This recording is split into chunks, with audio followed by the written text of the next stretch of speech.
Okay. Well, if it's okay, let's move to the kind of the next section of the interview. Is that all right? Yeah, feel free. Okay. So I've seen you I've seen you mention that you don't like the term neo-apologist, but you did say you're sort of a more progressive or nuanced Mormon. Mm-hmm. What don't you like about the term neo-apologist? Geez, let's see.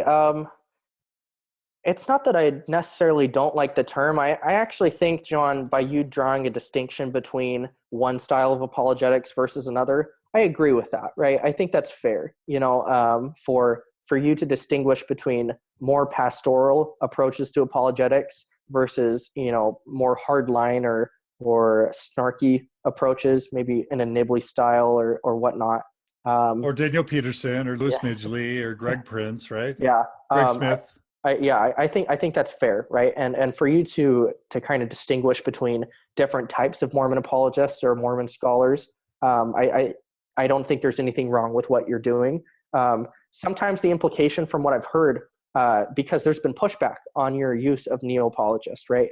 It's when individuals feel like neo-apologist is now becoming synonymous with maybe unorthodox or with someone who is just trying to put a bow on Mormonism to make it look all pretty at the end of the day, and package it in a way that seems appealing, but really isn't addressing some of the problems.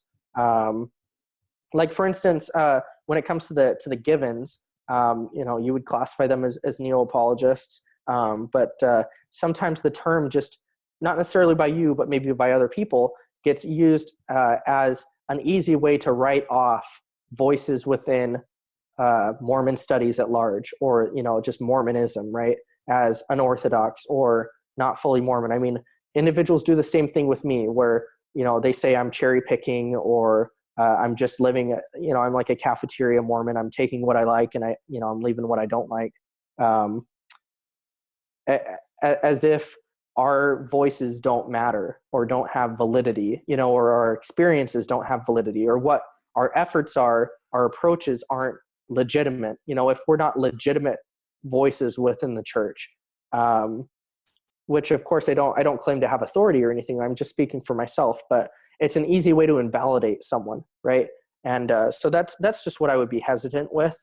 I wouldn't want to identify as a fringe Mormon or anything like that, because in a lot of ways, like my views on maybe the Book of Mormon or other elements of Mormon history, they're really not too far off from classical arguments that have been made by different Mormon apologists or Mormon scholars. Like, I don't feel like I'm unorthodox. I don't feel like I'm running directly counter to what's considered orthodoxy. I don't feel like I'm a minority voice, if that makes sense.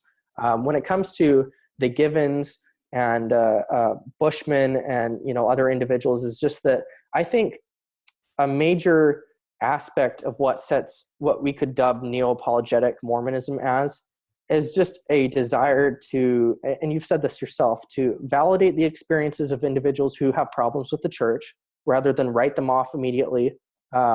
It's a matter of tone, because I am interested in having frank and open and honest discussions with people rather than having it be a snarky debate where I am, assassinating character or things like that, right? I don't think that's productive to moving this whole collective conversation forward. I think it actually does more to hurt and entrench people than it does to build bridges. I'm all about building bridges. That's what I do with interfaith. And so these same principles of open dialogue and kind of letting people speak for themselves and validating experience and things like that, that's what I see to be part of the neo-apologetic Mormonism. And also it's less on the defensive is what I've noticed. Individuals are less likely who, might be dubbed as neo-apologists to respond to the latest critical book on Mormonism.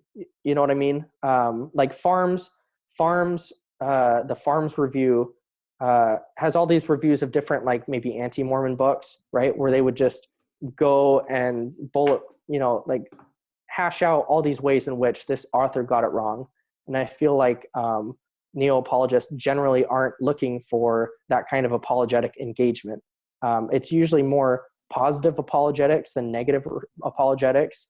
It's usually done more to kind of show why Mormonism has a kind of religious validity or meaning, or how it can hold its own at the table of world religions, and really offer things to people that is legitimate and brings value to people's lives.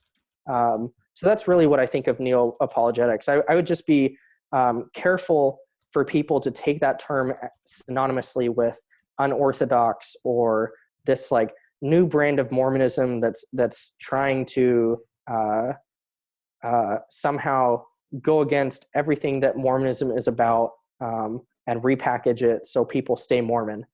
Because again, at the beginning of our conversation, I mentioned how I don't see a monolithic Mormonism as existing in the first place, and I usually feel like when people write off neo-apologetic views or kind of more nuanced views on Mormonism, they're usually implying that somehow I am not being a faithful Mormon because I am having different perspectives, whereas myself and Terrell Givens and other individuals, we actually go to aspects and elements of Mormon history and different quotations from general authorities in order to justify these kind of different perspectives we have, So I feel valid or justified in different things that I push for because I can go find inclusive quotes from people, or I can go find something from within a large tent of Mormonism that I can attach. That way it's not just Jaxon speaking for himself, but I'm actually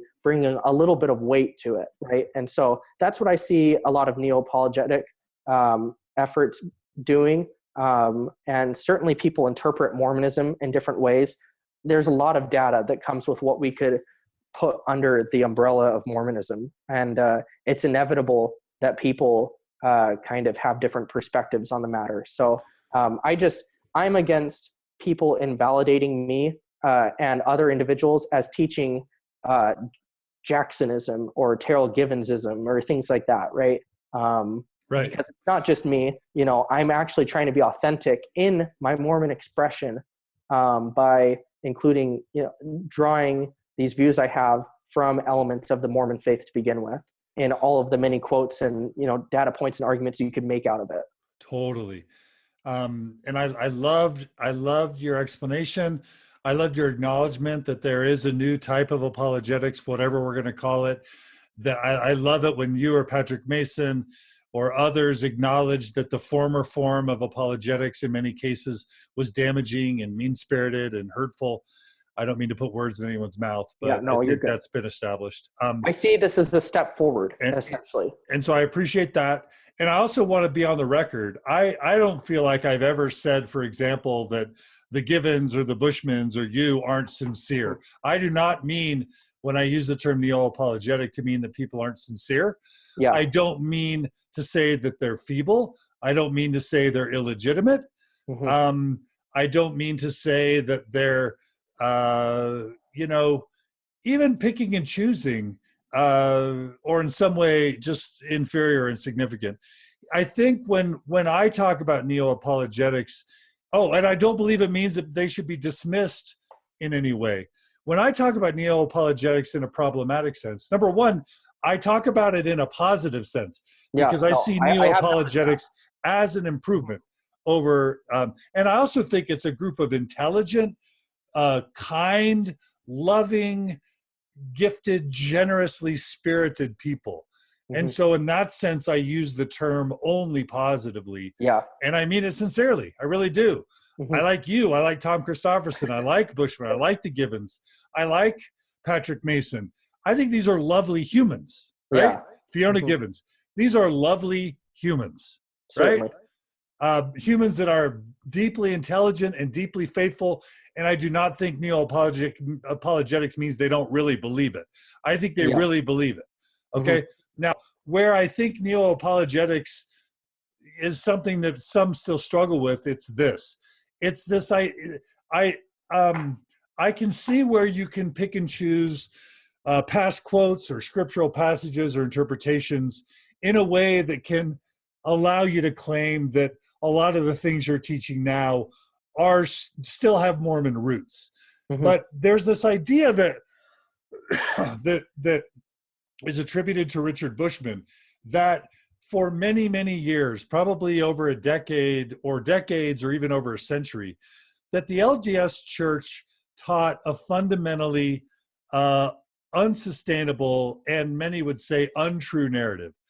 That there's one version of the first vision, that the Book of Mormon is the most correct book, that when the prophet has spoken, the conversation should be ended. Yeah. That the Book of Mormon is a translation, that the Book of Abraham is a translation, right? That you can go through that blacks, that it was a revelation that blacks were kept from the priesthood. And you can see a first presidency statement in the 40s or 50s that calls it a revelation, right? Yes.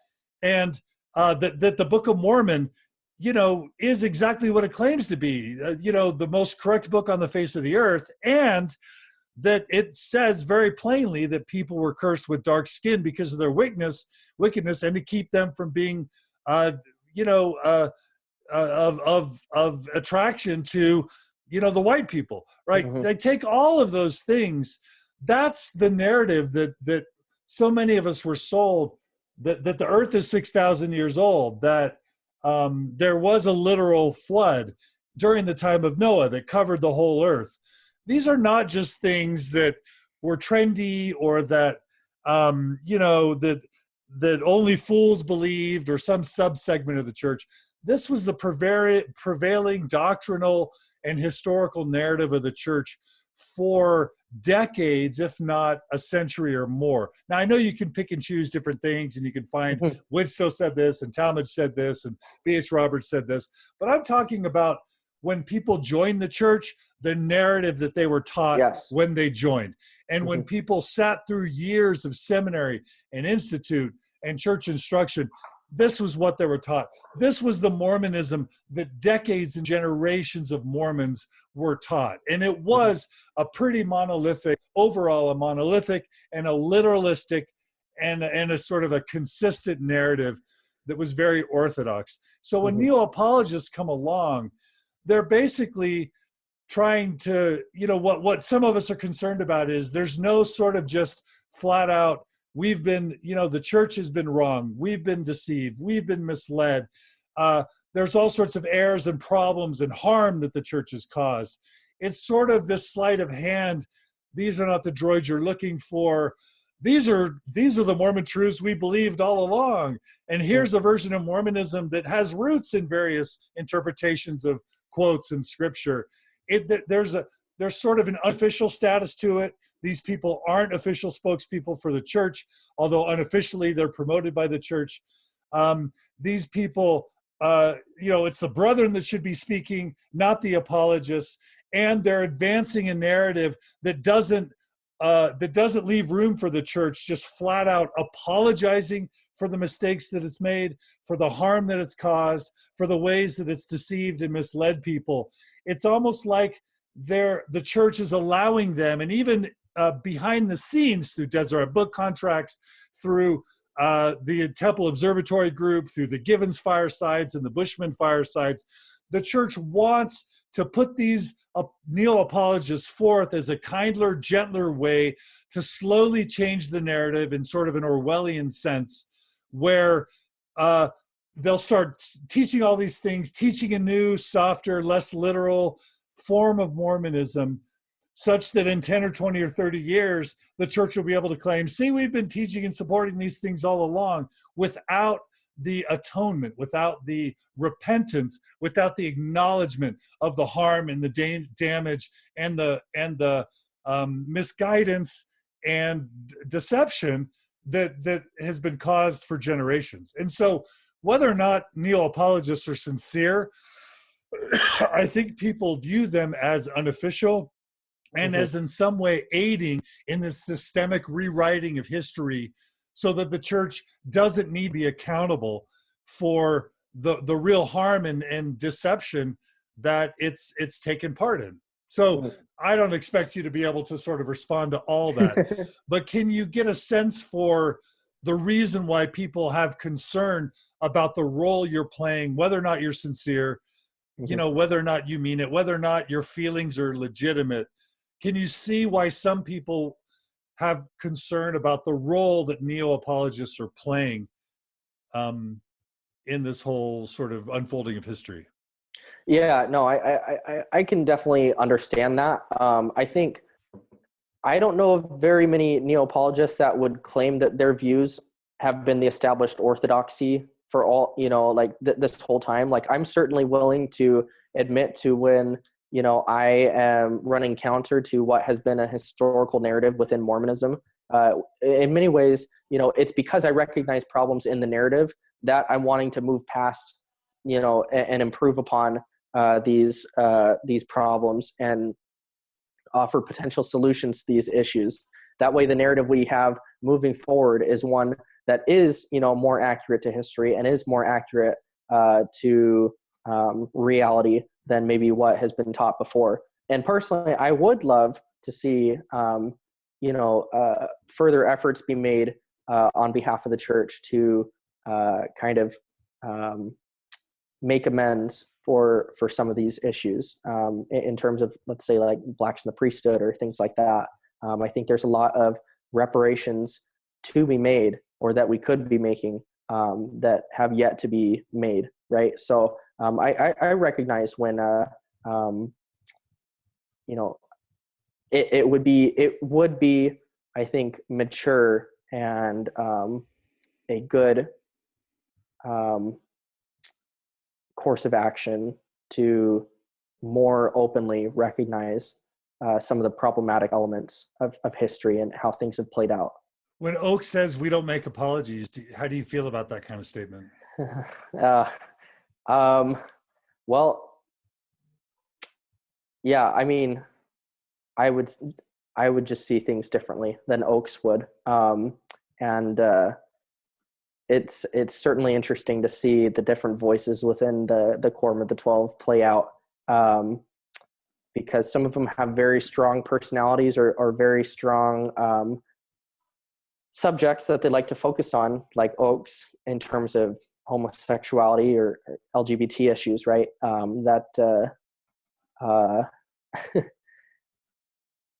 wouldn't necessarily always see eye to eye. So in terms of saying that we don't make apologies, I don't know how correct or proper of a statement that actually is. I mean, some feel it's kind of, I'm not asking you to use these words, but some feel it's un-Christ-like to say we don't atone for our mistakes, we don't repent, we don't ask forgiveness for the harm that we've caused. They just say it's un-Christ-like, it's un-Christian. I'm not asking you to agree with that. I'm just expressing that.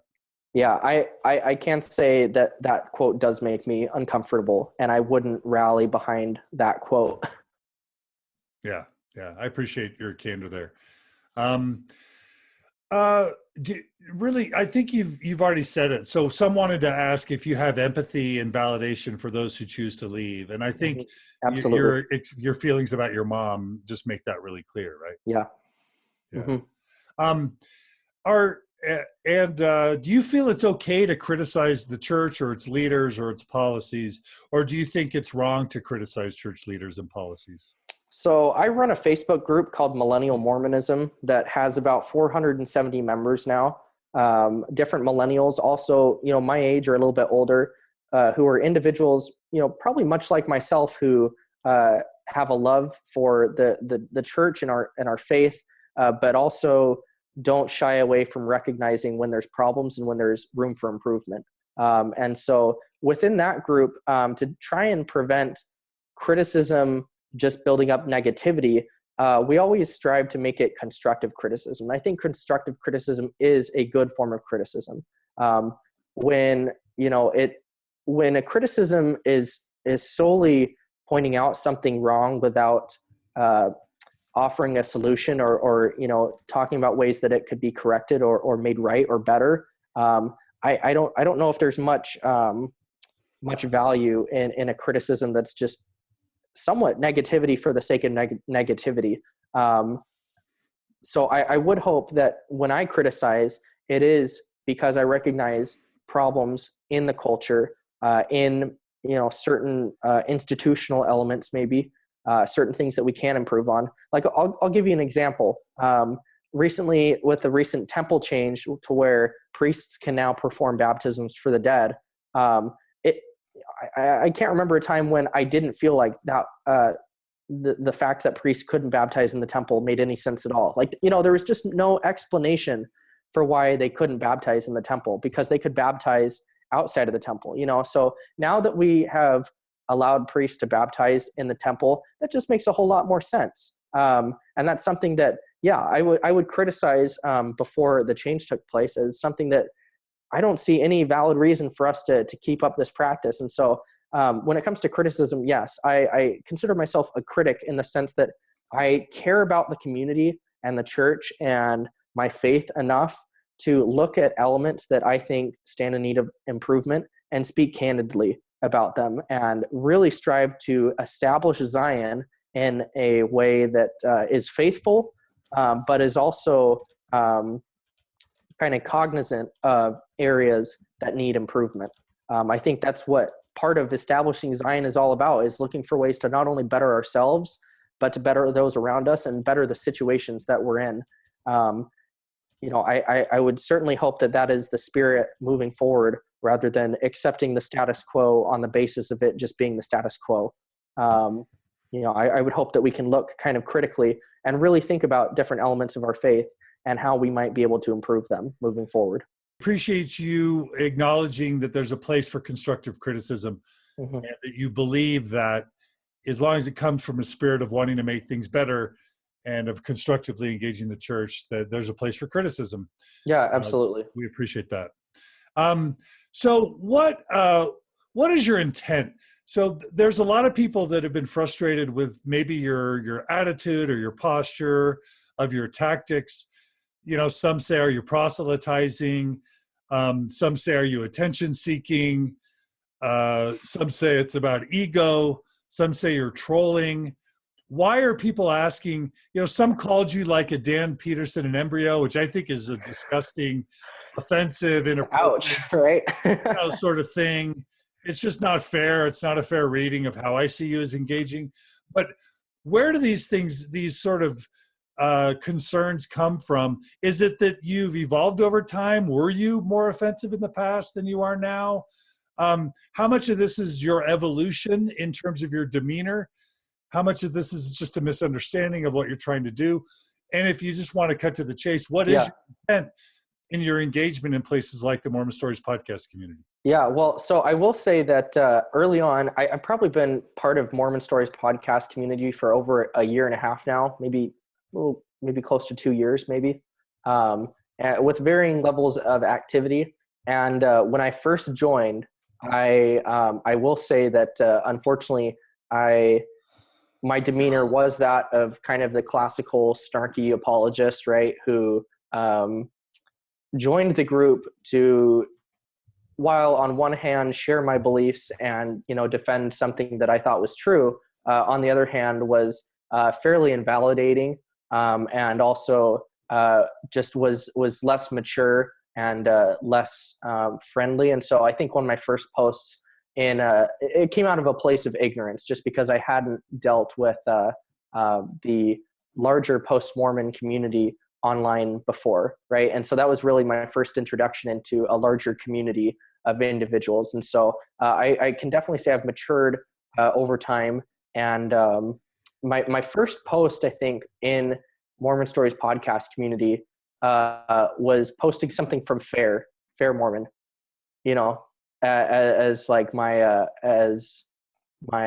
point or my argument, as if you people haven't read Fair before, So when I say it came out of a place of ignorance, it truly was that, because I had yet to have more widespread exposure to sincere individuals who had gone through massive amounts of effort and strain and hurt as part of their experience. So, I do apologize that I don't think, there's ever an instance now where I don't apologize for that when someone brings it up. So yes, it is developmental. I think another part of what you described, John, was just the common thing that takes place in having these kind of conversations where you personally will get written off as, having bad, insincere intentions, or, coming from a place of malice or deception or something like that, right? Your character gets assassinated all the time. And so it's easy online for individuals who aren't familiar with me and aren't familiar with you and aren't putting the time to get to know us or speak with us in personal ways to kind of make, flagrant accusations as to what we're actually doing. So as far as trolling goes, I'm definitely no troll, although because I am a millennial and I am a teenager, I sometimes I can be a little bit snarky. So I do apologize for that. I've been trying to clean up on that a little bit lately because, I just recognize that snarkiness, even when you're just joking around, it just generally doesn't lead to a good place. So, I recognize that. So, it's been developmental. Also, a lot of it just isn't merited, I think. So my intent with engaging on Mormon Stories Podcast community is sincere, and it's just to reach out to a population group that I feel has experienced massive amounts of hurt and harm on behalf of, many Mormons a lot of times, who have treated them unfairly or pushed them or marginalized them, and so I'm trying to welcome people to my table to break bread with me, right? And show that I am open to dialogue. I am open to friendships across these lines. And I'm trying to break down some of the tribalism that's been perpetuated both by Mormons and how they treat the post-Mormon community, but then also sometimes by post-Mormons themselves, in drawing a line between themselves and individuals they know who are sincere Mormons. Because I think it happens on both sides. And a lot of times individuals who have left Mormonism in the form of Mormonism they knew and believed in was correlated Mormonism, when they become a post-Mormon, it's easy for them to become just a direct foil of the kind of Mormon that they were to begin with. So one that, really sees things in terms of black and white, has very exclusive mentalities, very entrenched, right? And these are just kind of mindsets that I think sometimes carry over. So I'm just inviting people from both sides who are Mormons to go and commune and make friends and establish relationships with people who have chosen not to be Mormon anymore, just as much as I am with post-Mormons who have a lot of hesitation and aren't so comfortable with the idea of having a relationship with a Mormon. I'm trying to validate their experience, and I'm trying to be sincere in the way I go about that. So I assure you, I'm not being deceptive, or, I'm just trying to evangelize or things like that. If my mere presence is evangelizing, then we're all evangelizing because we're all sharing different viewpoints. So I think, we all have that ability at the end of the day. And especially if you read the guidelines and the description of Mormon Stories Podcast community, the Facebook group, it says that it's a place that is open to believers and non-believers alike, right? And I would love for that ideal for individuals to strive towards that and really make it a better space. That way it's not just so polarizing or maybe one-sided, because in a lot of ways it is. And so, hopefully, my motives are just friendly. I just want to talk with people and establish relationships and build bridges where bridges have been burned down before. So that's all I can say on that. I love it. And I really appreciate that. And I'm glad you're in the Mormon Stories Podcast community, even though some would say that's one of the biggest echo chambers in Mormonism. I've never wanted it to be that. It's just really hard to keep believers and non-believers in the same space. it's almost impossible. And what happens is the angry, disaffected voices almost always drown out the believing voices. Yeah. And the believing voices leave, and that's So what's been really interesting is with that Facebook group that I started, Millennial Mormonism, we have individuals who are post-Mormons in the group, or are transitioning, or are never Mormons, or are Mormons of varying stripes. And I've just been really pushing for these principles of open and civil dialogue. And I've had to kick people out of that group who are either too zealous or fundamentalist in their Mormon belief, or too zealous or fundamentalist in their lack of belief, right? And so I've really just been trying to create a sincere space for younger audiences there, and it's been going okay, you know. And sometimes I think these groups, when we're striving for inclusivity and just open, frank discussion, that maybe it's not for everyone. If someone can't bring themselves to commit to kind of these values of open dialogue, right? It takes a certain kind of person from each side. So I'm trying to establish an environment where that can take place, rather than just like a flame war or a place where it's an echo chamber, you know?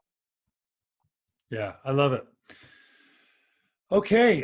What about people that say, you know, you're too young, like live some life a little bit, serve a mission, get married, go through the temple. Like, is it a little bit too early for you to be sort of in this conversation? And this isn't what I'm saying, it's just what other people are saying. That there's a lot of apologists that have ended up leaving the church, a lot of people who've held your positions that have ended up abandoning them. You know, they're basically saying you're too young and naive to even be engaging in these conversations. I hate that, but what would you say to that? I guess I would just say, like, I can't really help myself, right? If I was to just put on all this on hold, I think that would be wasting time. If anything, the major complaint from people is that it wasn't until later in their life that they found out about these issues or started talking about these issues. So I don't know if you can necessarily have it both ways, to where an individual is too young to be grappling with these things, but also not old enough to identifying with one side or the other. You know, I don't really get where that comment is or mindset is supposed to lead me. Like, I don't know what I'm supposed to do in replacement. Like, you know, in saying live life, I am living life. You know, like I'm alive. I'm seeking out more experiences more diverse experiences than many people usually undergo in their young life. So I would like to think I'm making an active effort to live my life in as open and diverse a way as possible. And I always do carry that kind of caveat that even though I identify as something now, I'm not opposed to identifying as something else later, if such is the case, you know, if I get to that point. So I feel like maybe that comment is kind of taken without fully understanding what my attitude is and kind of how I see myself on this journey. Because if not now, then when? Like, what's the litmus test for age and life experience? Because my life is going on as normal. I'm gonna serve a mission and hopefully get married. You know, I'm gonna be doing all these things. I don't get why my age is necessarily an issue. Perhaps I come off as naive at times, or maybe if I try and speak too authoritatively to others that have more or deeper life experience than I do, maybe it's coming out of that position. But for the most part, you know, I don't know if I can agree with it. And you already expressed yourself that you don't necessarily agree with it either. No, I hate the criticism. I just don't get it, right? And like, I really resent the criticism that I shouldn't interview you. That was just a gross, that was really weird. Gross suggestion. And I had several people tell me that. And I just think it's a fundamental misunderstanding of what Mormon Stories is about. It's disrespectful. It's just lame on 20 different levels. So yeah, and I think you're brilliant and gifted and inspiring. So I hate a lot of these questions, but I'm asking because people ask me to ask. No, that's okay. I understand. So let's see. Some claim that you are aggressive and that your aggressiveness is polarizing. You've already apologized for some of your approaches in the past, which I think in and of itself is deeply respectful. Yeah, and I'm making an active effort not to be aggressive. Like sometimes I will admit I still can be a little snarky sometimes, but it's usually when maybe I don't know, like maybe I'm tired or it's late at night, or someone just comes out swinging with these blatant accusations that I think are just completely flagrant and unfounded, that I might be inclined to swing back a little bit. I don't know if that's like, I recognize that it's wrong, but I don't necessarily think that that's too unique to myself. I mean, who isn't inclined to initially throw a kind of a dagger point back sometimes? I don't know. I try not to. And so I apologize when I do. I recognize that it's not helpful. We can all do better online. I love it.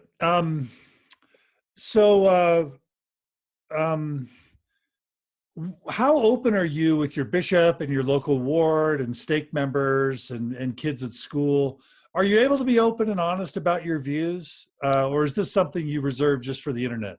No, I feel like I am. I feel like I try and be authentic and try and be the same person online that I am in real life, face to face with people.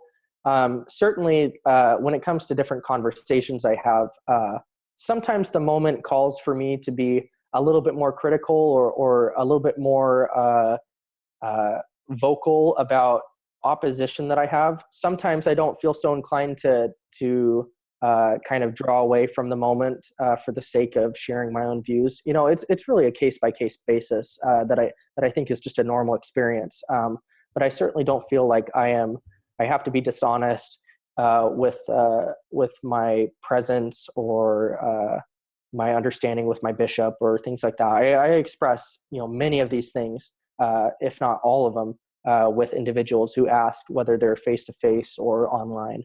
So I'd like to think that I'm authentic all around. And when it comes to interviews like Temple or what will be mission interviews or things like that, I'm planning on being just as authentic because I don't think there's really a better way to live. I wouldn't feel comfortable with that, pretending to be something I'm not or hold to views that I don't necessarily hold to. So when it comes to me bearing my testimony in church, writing online, talking with friends, talking to bishops, answering phone calls, things like that. I think that I'm consistent and open and honest. We've already addressed in the previous episodes, what I heard you say was that you tend to support same-sex marriage. You really hope that the November 2015 policy changes, that you don't like that policy, and that you condemn racism, even the racism found in the Book of Mormon. And by LDS leaders and things like that. Yeah, you condemn all that.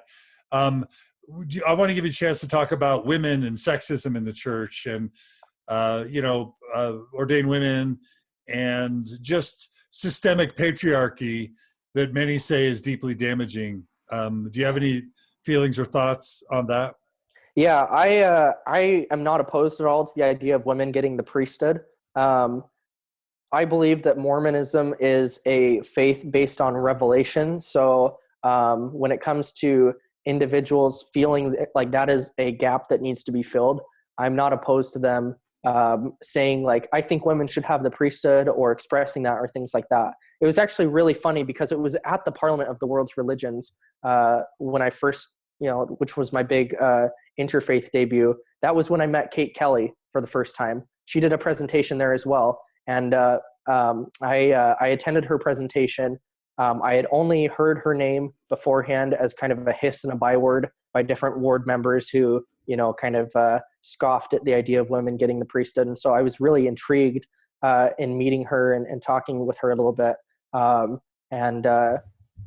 So I again, this is an area in terms of patriarchy and gender roles and things like that, that I think I'm open to pointing to different areas that I think should be criticized and replaced with something better, with something healthier, with something more sustainable.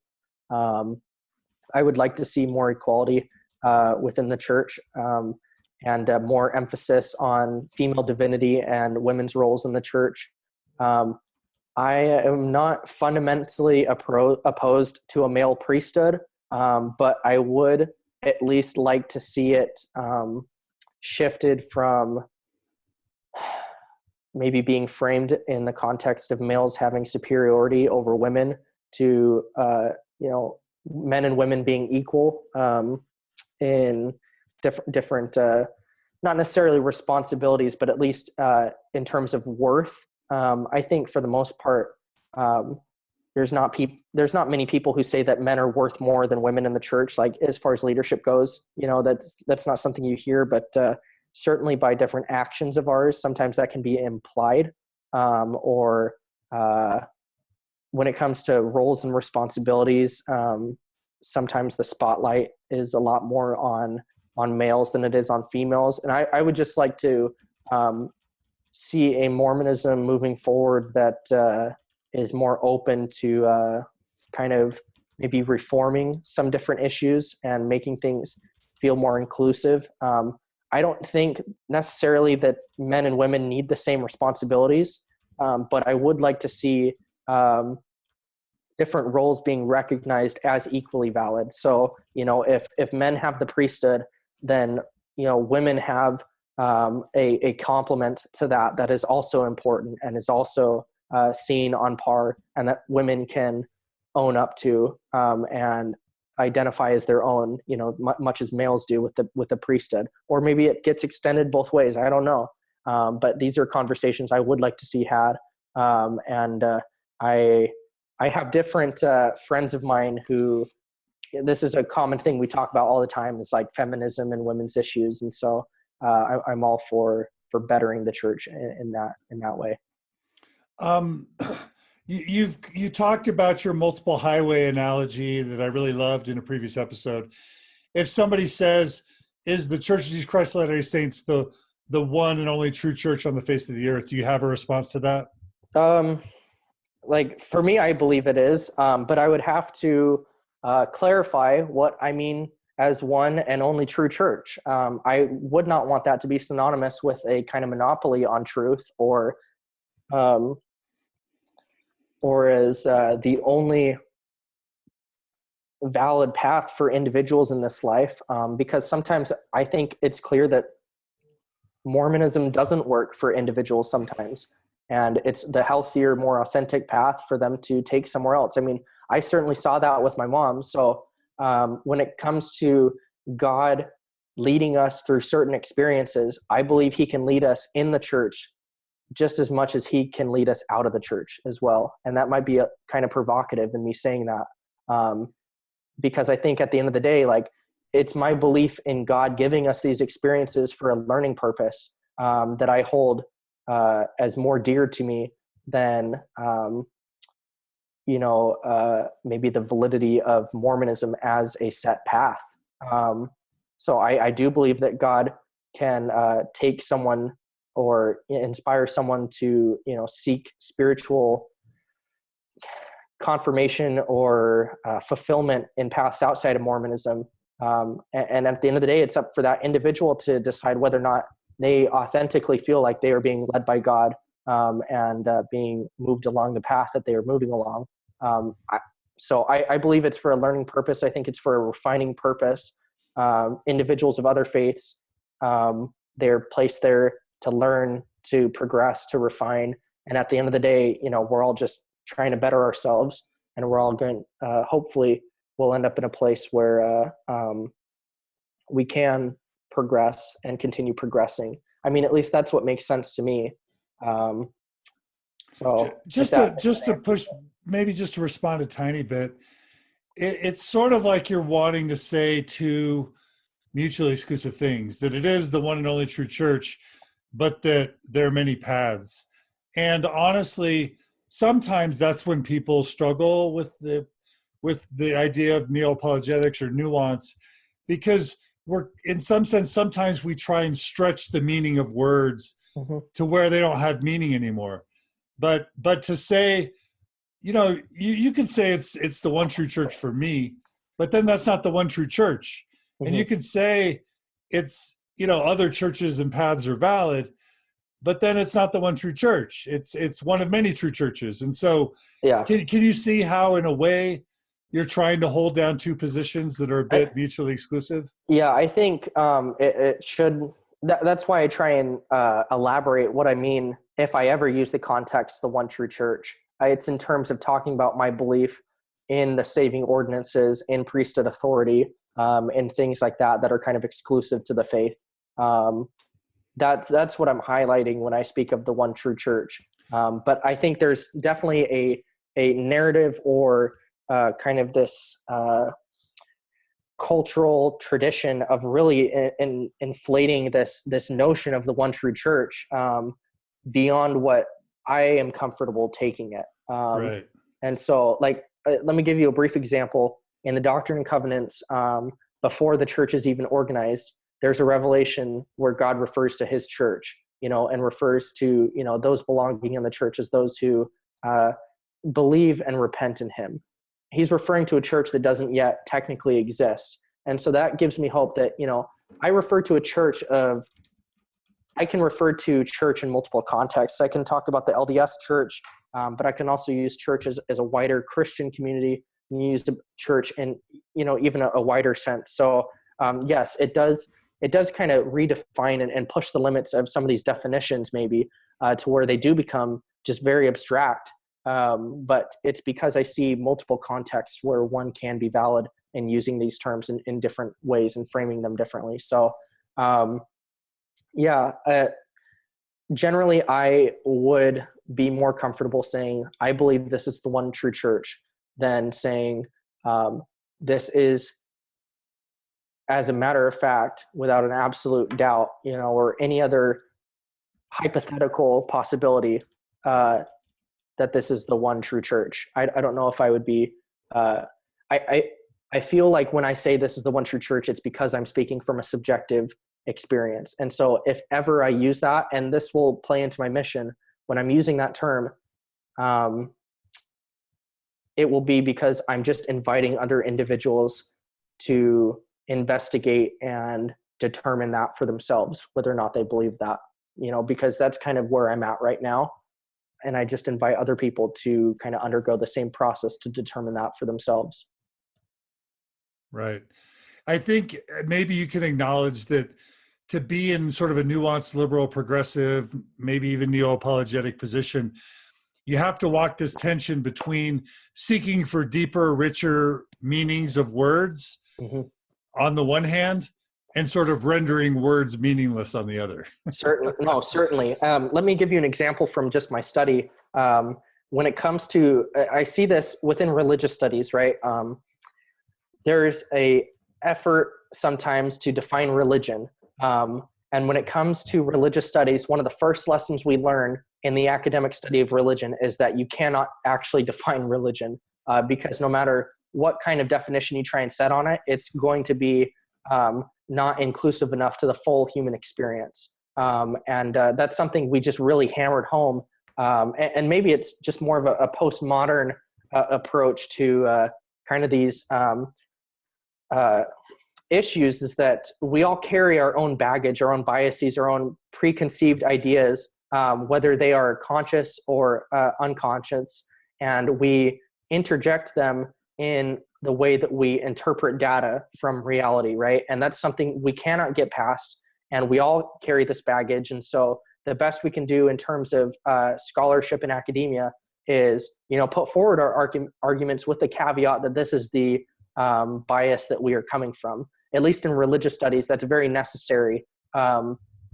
So, in the future, when I am publishing works on religion, I will be including the caveat that I am approaching this from, a Mormon background, or my Mormon background may reflect the way that I go about thinking about these things. So yeah, religion, at least by itself as a concept or an abstraction, you learn pretty quickly in the study, or at least I did at ASU right now, is that you just can't define it, that attempts to define will always fail in some way, right? And so it's best to just kind of set terms at the beginning and then move forward in the conversation, when you have someone understanding kind of the perspective you're coming from, rather than treat these abstractions as absolutes that we can categorize and just nail down with full accuracy. So I think it kind of plays into that. But I do recognize that, sometimes it does feel like, well, at this point, what do words even mean? If words can just mean anything. And that's usually where you'll have someone argue that words are just a social construct to begin with, and that they're always evolving, and that there is no absolute in terms of language and ideas and communication. So there is a tension, and sometimes it can be rather frustrating to try and navigate, but it's because, at least for me, I recognize that there's complexity, and I'm just trying to make sense of it, and I'm not trying to, in my efforts to make sense of it and kind of open myself up to these more holistic or nuanced definitions, right? It's not because I'm trying to obfuscate. It's just because I'm trying to understand and make my language as accurate as possible. But in that same process, it can be a double-edged sword. So I totally get that. Yeah. Well, I appreciate that, that thoughtful response and kind of a self-aware response. And you're always going to run this tension of trying to reach for deeper understandings and to be more sophisticated and nuanced and postmodern. And you're going to run against this conflict that the Q15 are not speaking the same language you are. And so you're really, in some ways, at least by the perception of some, setting up a church within the church where there's the correlated Sunday monolithic correlated Orthodox version of Mormonism, which is a thing. It really is a thing. And then what you guys are advancing, which is really, again, what some say is a church within a church. So if I can respond to that, it's because most of the time from these type of people that you're describing, we are approaching Mormonism with the lens of some particular form of the humanities. You've mentioned that in earlier podcasts where there seems to be this inclusion in kind of training in the humanities, academic training, as trying to define Mormonism or make sense of Mormonism. And so I'll be the first to say that it's because of what I've read within the field of religious studies that serves as a lens to how I view my faith. And, I'll be very quick to admit that. So when it does appear differently, it's just because by the training that I am undergoing right now, and from what I've read in the past, this is just how I see things, and kind of how I make sense of things and how I communicate things. Just because it's my field of study, and it's going to continue to be my field of study. So I don't mean to be disingenuous when I describe Mormonism in a language that I am being trained with, and using a methodology and tools and kind of techniques that is common to my field. Yeah. No, I don't think you're being disingenuous at all. I think you're being thoughtful and sincere. And, so I'll recognize that. Yeah, there is a disparity. The Q15 aren't religious studies majors or academics in the field of religion, or else I would assume that they would frame things a little differently. I mean, it changes the way, the kind of perspectives that you have. So. Okay. I appreciate that. Okay. So that is the one true church question. Okay. So a lot of people are asking questions about your mission. I guess some people feel like you've been intending to serve a mission for a long time. Some people have the perception that it's been drawn out or delayed. Can you talk about the timing of your mission departure? Yeah, so this is just a very easy answer. I wanted to leave on my mission right after high school. So earlier this summer, as far as the time, and that was the plan. That was the plan pretty much my senior year of high school, and just around that timeline, that's what I was shooting for. I got in this catch-22 situation where I got pretty much a full ride to ASU, but I was also trying to turn in my mission papers. And so in order to defer on my full ride and my admittance to ASU, they wanted my mission papers, to defer, to kind of be the document documented evidence that, I'd be stepping away from 2 years. But in order to place my call in, I needed to make sure that I could defer on my scholarship. That way I wouldn't lose it. And just timing wise, like, I think I just took too long in sending my, or trying to work on my paperwork to where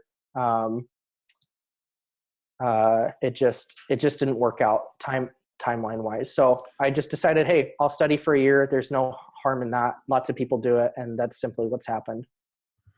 Okay. Is there a possibility that part of you just wanted a little more time to work things through so that you could get on a little more solid footing before you left? I mean, it certainly didn't hurt. That wasn't my intention. I was, like I said, I was fully ready to go right after high school. And I think as far as most missionaries go, I still would have been kind of above the curve, both in my experience in talking to people of other faiths and also my understanding of Mormon doctrine and history. So I think like I said, the plan was to leave kind of earlier, and it just didn't work out, not for personal reasons, but or choices, but just because of my surrounding circumstances. A lot of people are wondering if you can be authentic on your mission. Will you? Is it ethical to? I imagine that you're not going to be able to get into a lot of the more complex or controversial issues that you're aware of, that it'll freak out your companions, that it will be viewed as milk before meat with your investigators. So on the one hand, you're sort of in a very different place than most missionaries. On the other hand, some might say it's dishonest to, if you know the problems with the church, to teach and baptize someone without making them aware. Some would say that's dishonest or unethical. So can you be authentic on your mission without spinning or deceiving or biting your tongue, or bringing someone into the gospel that then later you regret because they joined without all the information? Is that going to be hard for you? It's definitely something I think about a lot, and I try and make sense of and really try and nail down my kind of what I hope to have happen and how I'll go about being a missionary, because I sincerely want to serve a mission and I sincerely want to share my beliefs, right? And I want to have the mission experience and just everything that comes with it. At the same time, I am stepping into it with a different understanding than others. And, I'll just reiterate that my desire and my commitment is to be authentic to myself. So just as how I answer questions in a church setting now, I've been on splits with the missionaries multiple times. I've been to mission prep, for a very long time. I'm able to share my beliefs in all those settings in a way that, even though it might sound a little different, it's still authentic to me, right? So I don't plan on that changing or, teaching in a way that I'm not personally comfortable with. And so as far as whether or not that'll cause friction between, like maybe with a potential mission president or a companion, I'm not sure. I certainly want things to go well. And I just plan on being honest and open and again, just encouraging open conversation. So like, I hope everything goes well, and I think it will. I'm fairly confident it will. But at the same time, it's still a place that I foresee the possibility of tension arising. And so in deciding what I'll do when that point of tension comes, I'm still figuring it out. And I've had good conversations with individuals who I trust, like Patrick Mason being one of them, who they've given me guidance on this. And so, of course, when I'm teaching the discussions, I'm not going to have the time nor the resources to be able to give an exhaustive account of Mormon history and all its nuances and facets and data points. And certainly it might be inappropriate for me to teach these discussions, but follow it up with a caveat. Well, you're going to have to look into X, Y, and Z because these are major problems. I think the best thing I can do is just encourage people to investigate for themselves, to read up on these issues, to go online, to not just take my word for it, but at the same time to seek a spiritual experience if they so feel inclined. I just really see my mission as less of a numbers game and more of a time where I can just assist in the physical and spiritual needs of other people. I already get asked questions quite a bit with the interfaith movement as to what my beliefs are and what Mormonism is. I always just trying to be frank and honest with that. And so I just see the mission really, I've said this for a long time, it's just I'm looking forward to it being just an extension of my interfaith efforts, where I'm just authentically sharing what I believe. And I'm just kind of asking people to be authentic as well. And I'd rather not, be applying undue pressure on individuals. I don't like to think of it as a numbers game. I'm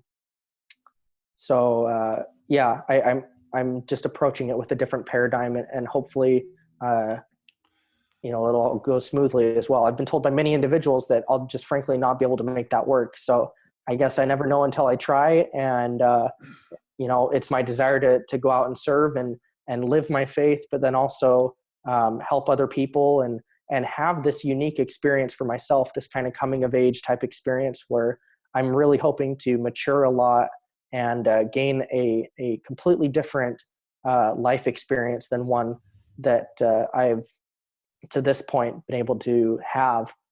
That's what I'm looking for in my mission, and so that's why I, in many ways, desperately want to serve and get out. Because this is just something I've been looking forward to for so long, that I'm going to do my best to make it work in the best way I can.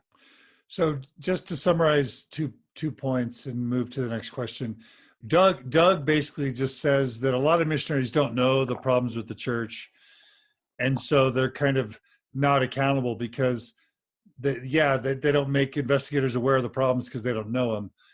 That he's basically highlighting the idea that that you'll be asking people to make one of the most important decisions of their life, knowing the problems.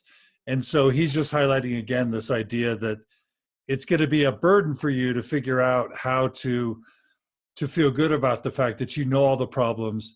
And so if you don't let people know about them, in some ways you're actually complicit in them joining without the full bit of information. And you've already addressed it, but I just wanted to make sure I restated what Doug's concern was. And I've gotten that concern quite a bit, right? And so I think in that situation, the best I can do is just encourage people to do further reading beyond just meeting with the missionaries, to, really investigate these things and really consider their decision beforehand, and just advise that they really look into these matters, because really, all someone has to do is just take a quick Google search and it opens up a whole plethora of discussion. So sure, but the question is how much you let them know that there are problems. Like if you have if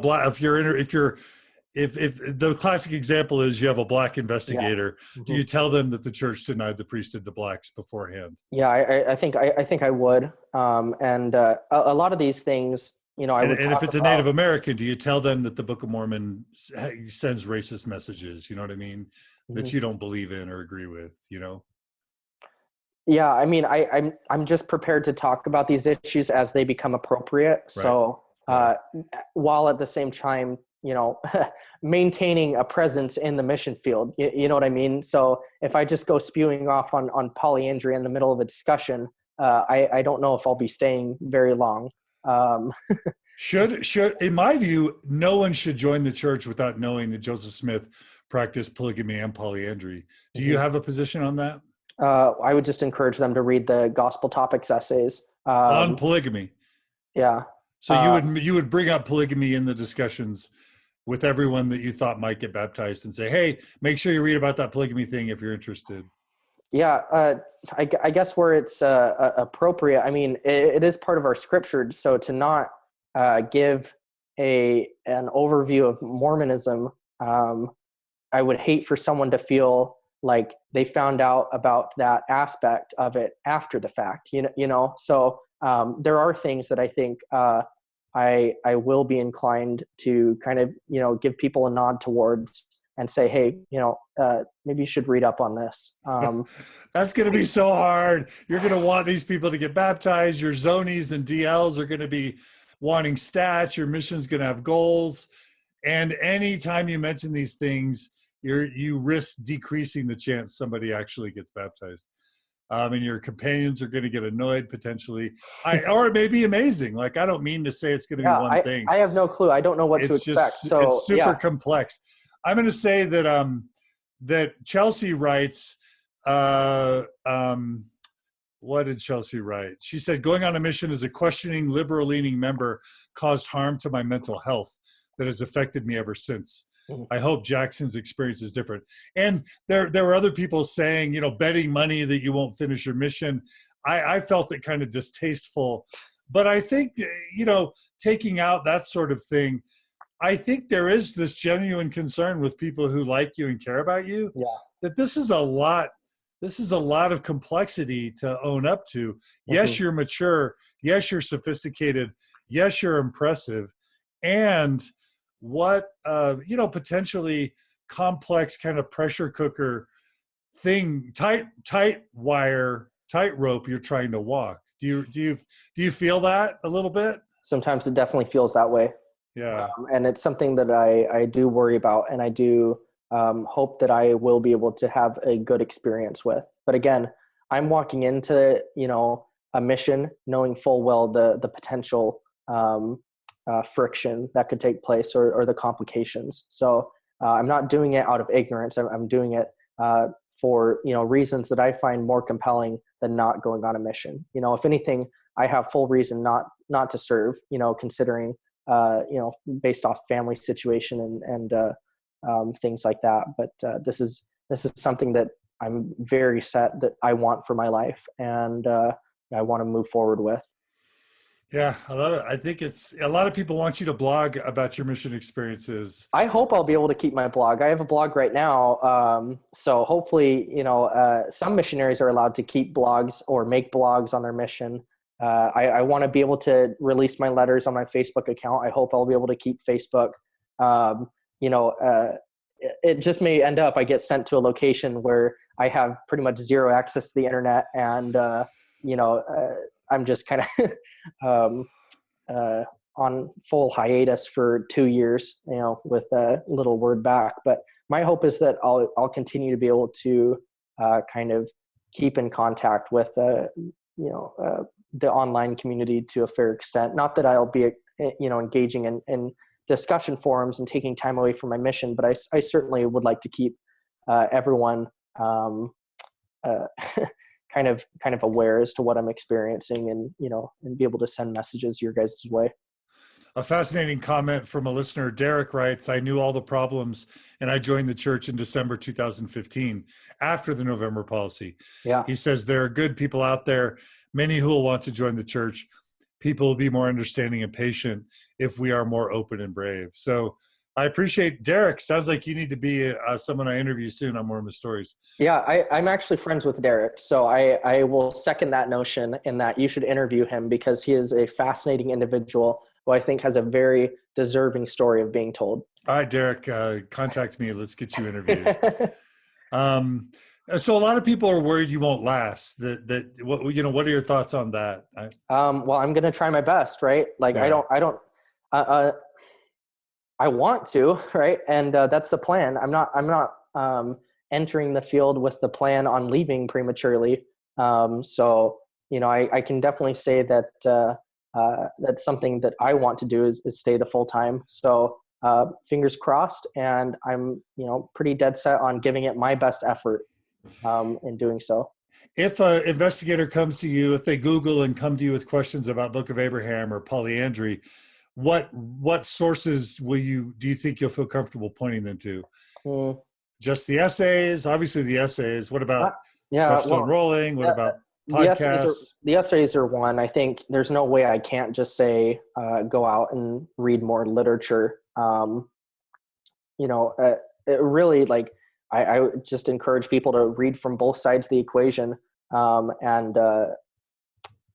might throw in some recommendations for places they can go for individuals who have a certain perspective on it. I'll encourage them to go read the works of John Gee and, maybe Rittner's response or things like that. I'm all about balance and authenticity and just openness. So I don't see myself suddenly becoming more biased on my mission. I think there's ways I'll be able to go about it to where I can continue that. What about giving them an alternative view so that they can weigh all the evidence? Sure. I am the whole point of the mission is for me to share why I'm Mormon, right? And so I'll certainly be open to sharing my perspectives. Also, would you point them to CES Letter, or Mormon Stories, or Mormon Think, so that they can get a more balanced perspective to make an informed decision that isn't just apologetic? Taking all the evidence, not just the apologetically framed evidence, into consideration. I don't know if I'll be able to name things specifically, if that would be in my best interest, if I'm looking to stay on a mission, right? Certainly, I don't see a missionary saying, go check out the CES Letter as be seen as favorable, but I will say, go do your research and hopefully they go and are able to easily access these already easily accessible perspectives from both sides. So I don't know. There's a diplomatic way I'll have to go about it. How do you, Derek wrote, what if you're wrong as a missionary and lead people down a path that harms them?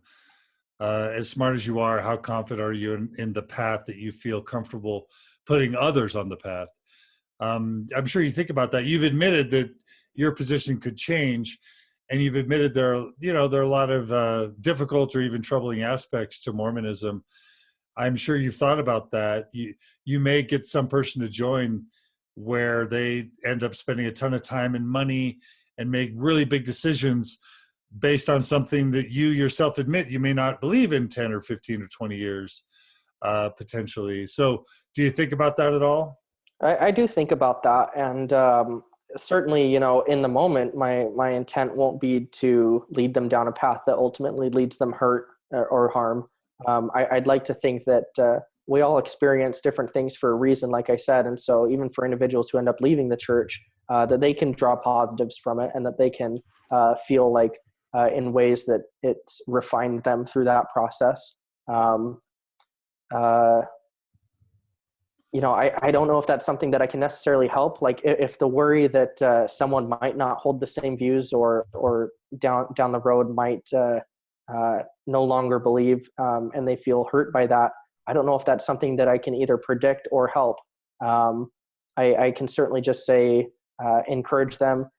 In my efforts as a missionary, I will just be encouraging individuals to learn about my beliefs, and I will invite them into situations where they might be able to experience it for themselves and decide whether or not it's something that they want for their life.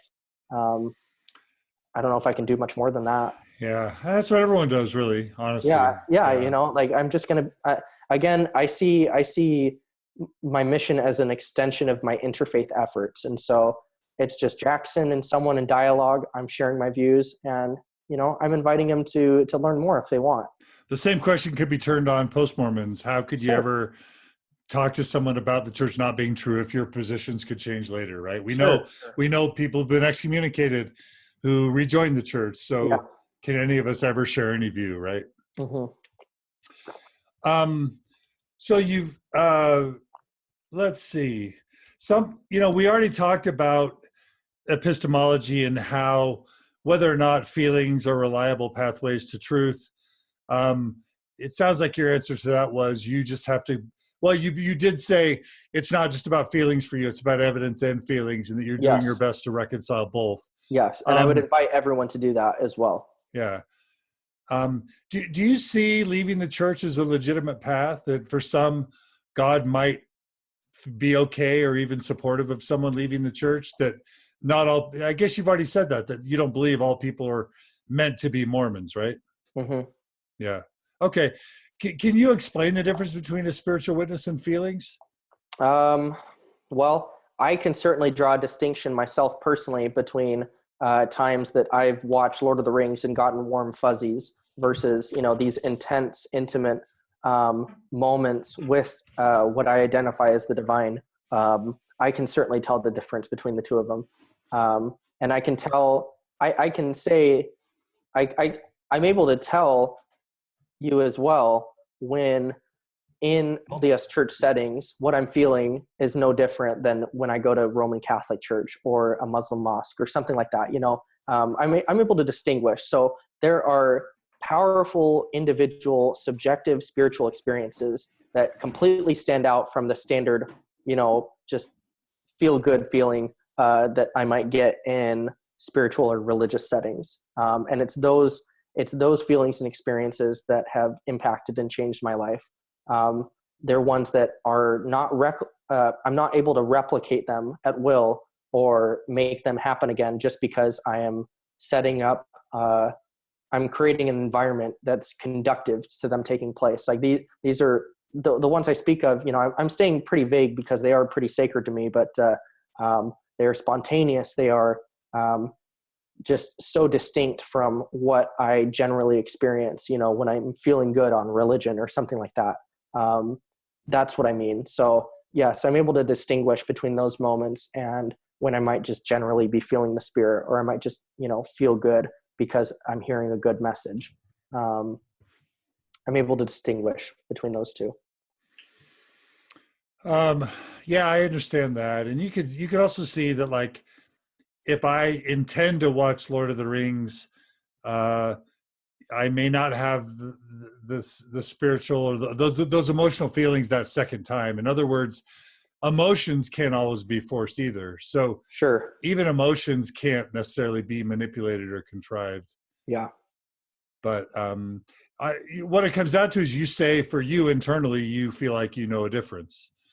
Yeah, I can tell a distinction between when, and it's really just something undeniable, those moments where I felt spoken to personally, that are just distinct and just, so different than just, like just a feel good feeling. It's moments like that change my paradigm and perspective and kind of guide me, right? So those are the ones especially that I'm protective of. The other ones, where I might feel good singing a hymn at the LDS church, I might feel good singing another hymn at a different place. Those are ones that are probably more similar. And you would acknowledge that, you would probably acknowledge that the guys who flew the building into the Twin Towers in New York, maybe they received what they thought was direct personal revelation, and that different people can receive opposing revelations, that the followers of Warren Jeffs in the FLDS church can bear their testimony and say God spoke to them. The Snufferites say that Jesus appeared to them, and that they know that it's direct revelation, and that everyone's doing their best, but at the same time, can you acknowledge the epistemological problem that everybody is claiming that same type of deep, meaningful witness that you're claiming? And that should call us all to wonder whether teaching that this sort of spiritual witness as being the way to arrive at truth is just fundamentally problematic in some sense. Well, I mean, to unpack that a little bit, when I will be teaching about the Spirit on my mission, or already when I speak of it, I'm just as prone to talk about Moroni 10, 4-5, as I am to refer to the Doctrine and Covenants, which talks not only of a burning in the bosom, but also of, studying it out in the mind and things like that. So this comes to an issue. I just don't know if we can help given our current mortal condition. I don't know. I already expressed earlier that I don't think it's authentic for individuals to completely write off their subjective spiritual experiences as untrustworthy or without meaning or value. And I don't think we can help but to have experiences like that kind of serve as lenses through which we view reality. So I don't know, even if it is something that ultimately isn't valid, I don't know if we can help that in the first place, I guess is what I'm saying.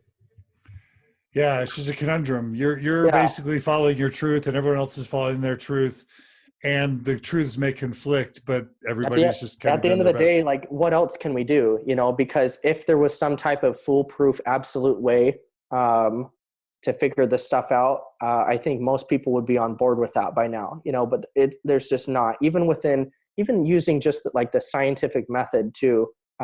That's a process which is progressive, and people continue to refine and things like that. And so there's very few ways through which we can go through life with full assurance. And often when we discuss absolutes in reality, all we can really apply them to with full confidence is maybe in like mathematical proofs or things like that. So, you know, I don't know. Again, this opens up philosophy and epistemology, and people. On the one hand, someone might say, "Oh, I know the way to deal with this. Just forget about religion and just base your worldview on things that are more material, that are more immediate, that are more generally scientifically acceptable, that are based more on reason and evidence and less on, you know, spirit and emotion." And I could hear you responding and saying, well, that wouldn't be authentic to me because I feel like my spiritual experiences are authentic, and it would be inauthentic for me to deny those, right? Yeah. As far as like the pure materialist goes, again, it's my personal view that none of us can escape the religious impulse inside of us. So it's always going to affect some form of our lives. This is something we talk about a lot in religious studies, is whether or not the religious impulse can be transcended. And generally there's two camps. There's those who say it cannot be transcended and those who say it can.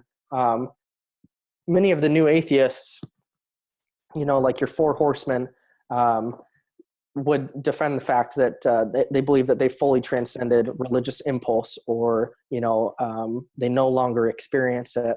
And I just don't know if that's even possible. I don't know if I've ever seen an individual which has fully rid themselves of all kinds of these impulses, right? And for individuals who kind of dive into religious studies, you learn that this is just a very real problem, because religion is just so much bigger than the Western definition that we try and ascribe to it as a series of affirmative propositional statements or doctrines. It's just really difficult to define it in any meaningful way. And so there's people that argue that just the mere act of maybe kissing a photograph is the religious impulse acting out in the individual, or finding value in art. You know, that materialism cannot answer issues of, like, the purest form of materialism cannot answer issues of morality or finding beauty in art, you know, because it posits that there's some kind of that we should only be dealing in pure objectivity, right? And just absolutes. And so much of life is based off our subjective individual experience. And so I think you're always going to have the two in complement with each other, the subjective and the objective. And sometimes it can be difficult to separate the two, but there's certainly so much complexity that comes with even breaking this topic open for conversation. There's just so much depth to it. You know, I can't speak enough to just how massive the amounts of literature and thought that have been poured into these very basic principle problems. You know, they're conversations that continue today. So best we can do is just get informed, I guess. I mean, I don't have any sure answer to it. And if somebody says, isn't it convenient that you've found a spiritual witness in the spiritual home in which you were raised? What do you know, that seems too convenient. I get that a lot. And again, you know, you could probably argue confirmation bias on that part. Like, it does make sense. And I think most people, they do end up affirming the same worldview that they were raised with, right? It's generally more common than not, right? So I all I can say is just say honestly that that wasn't my intention starting off.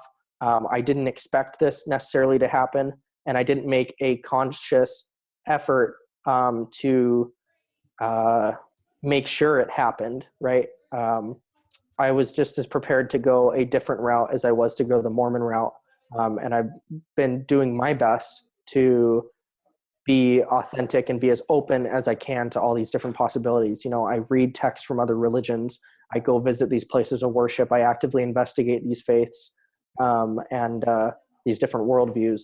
And so, at least for me, like I'm trying to do my best to make sure that I'm not just picking Mormonism because I feel like I got lucky or because it's what I was raised with. I think maybe in some ways like that plays into it. Like it's very likely that psychologically and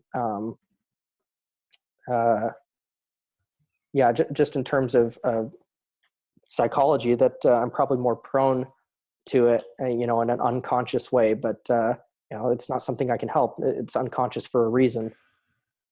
And I think your best defense would be that your mom gave you every excuse to leave Mormonism. Right. You know what I mean? Yeah. So I have quite a few family members that have left the church as well too. So I don't feel any pressure in my life between, parents. Like at this current point of my life, the kind of the polarizing that I felt early on, that intense pressure, I haven't felt that for a very long time, and I felt just very open and able to move forward in whatever path I feel is right. So yeah, I do have every excuse not to be who I am right now. And so I don't know, hope, maybe that is a good defense. Why does the church need apologists? Why can't the brethren just speak for themselves? They get first of all, they're the leaders of the church. They're the ones making the decisions. They're the ones that claim to speak to God. Shouldn't they be the ones speaking directly and not relying on these apologists at arm's length where there's plausible deniability? Mm-hmm.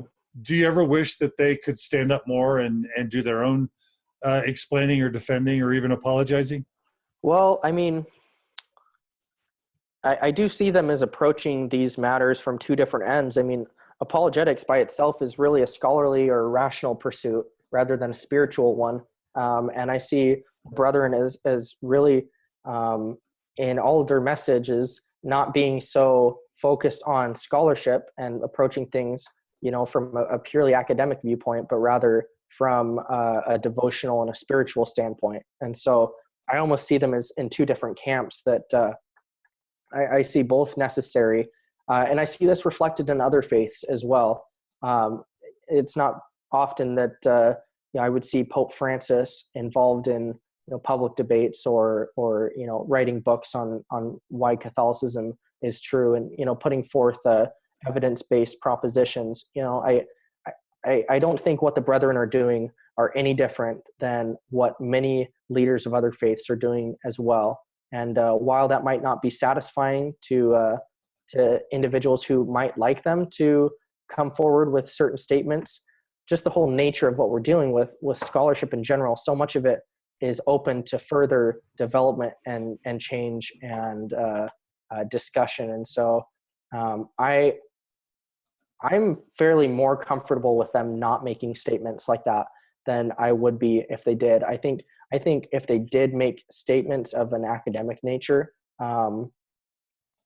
it would cause more problems because we already suffer enough from the view that they speak infallibly and without error, and that what they say can't change, which I think is very contradictory to the spirit of Mormonism with a progressive revelation. I would just hope that rather than feeling that they use apologists as a last ditch effort to make themselves justifiable, that it's just seen as a natural process. I don't know what else would be going on unless we're expecting the brethren to be experts in these, sometimes very complex historical, social, religious, and maybe psychological subjects. I don't know if they can do that. I don't know if that's plausible or realistic.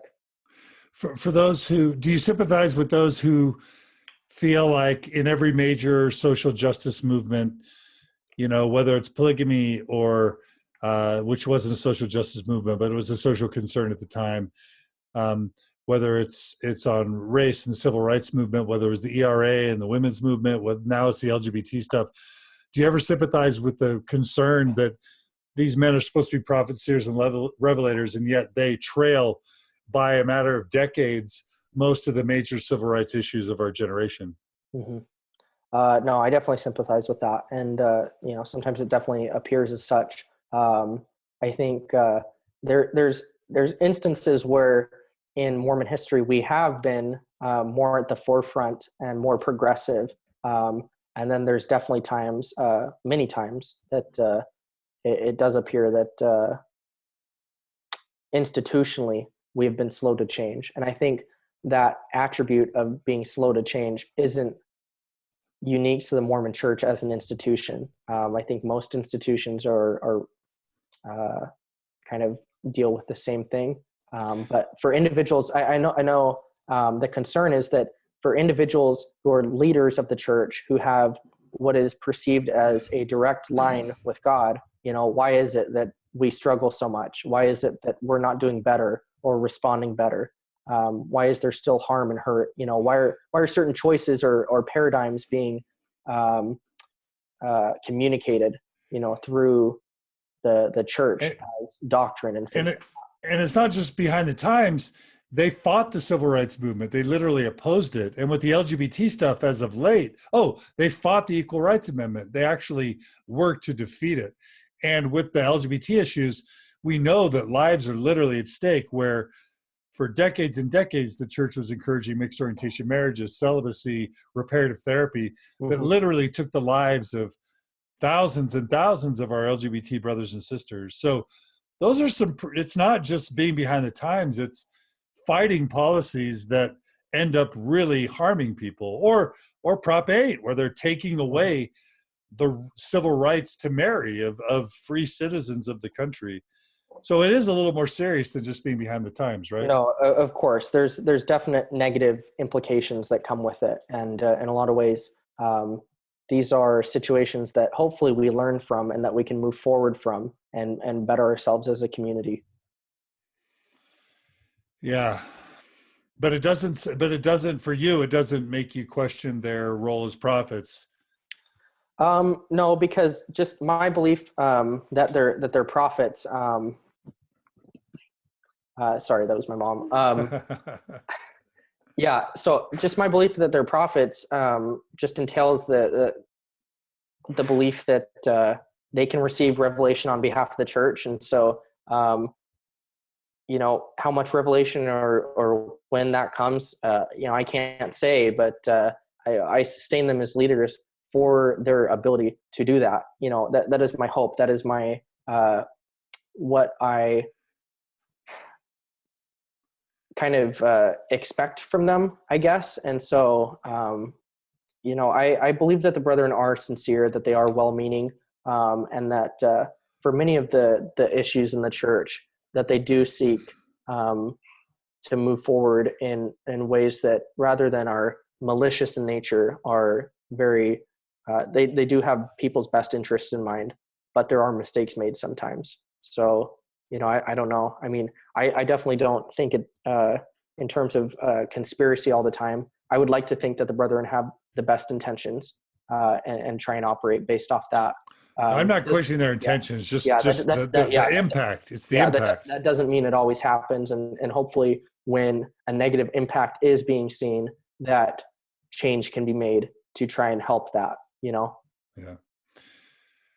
So I don't know, as far as the November 5th policy goes, it's my hope that they receive further light and knowledge on the subject, and that in areas where there is hurt, because there is a lot of sincere hurt that has been caused by it, that we can try and remediate that as best we can.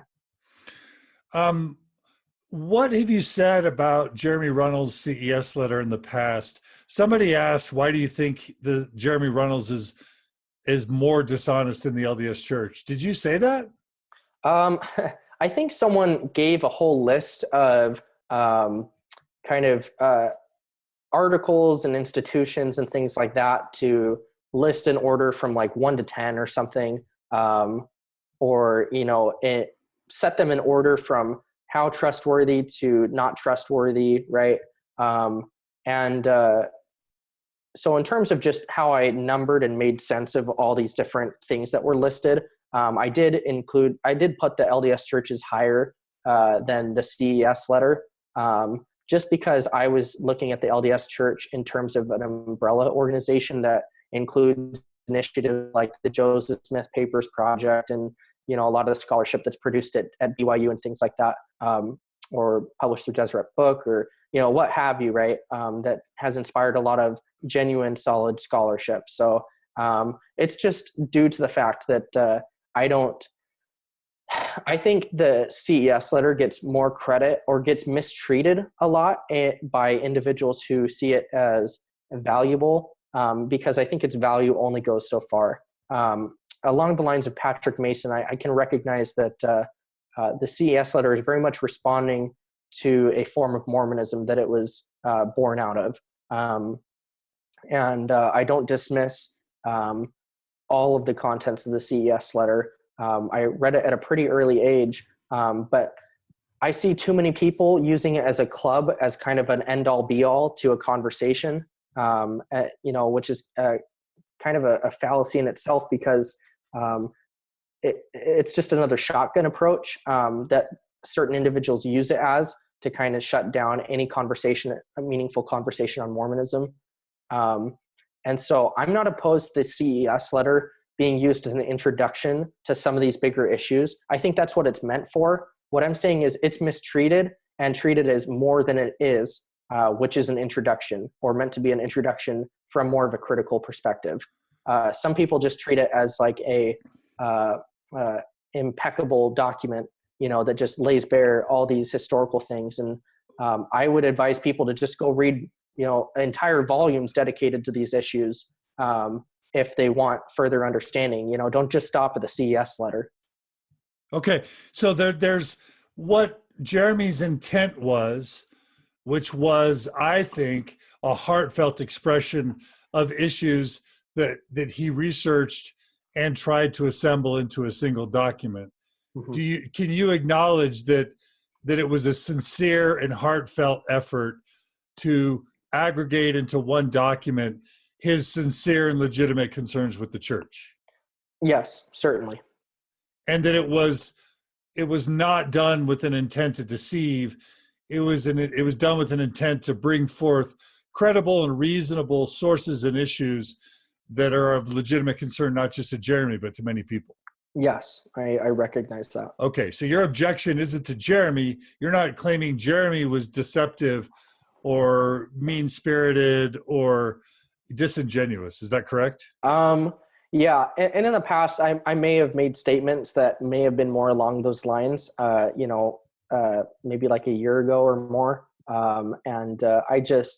I wouldn't hold to those same views, just because I'm trying to make an active effort to assume good intent and to, validate people's experiences and things like that. And so I don't think the focus should be in these conversations what kind of person Jeremy is. I think that's the wrong focus. Or what his intent were, right? Right. Yeah. Okay. Because that's not something that I'm capable of stepping back into time and seeing firsthand for myself. It's just really just an accusation that I don't think.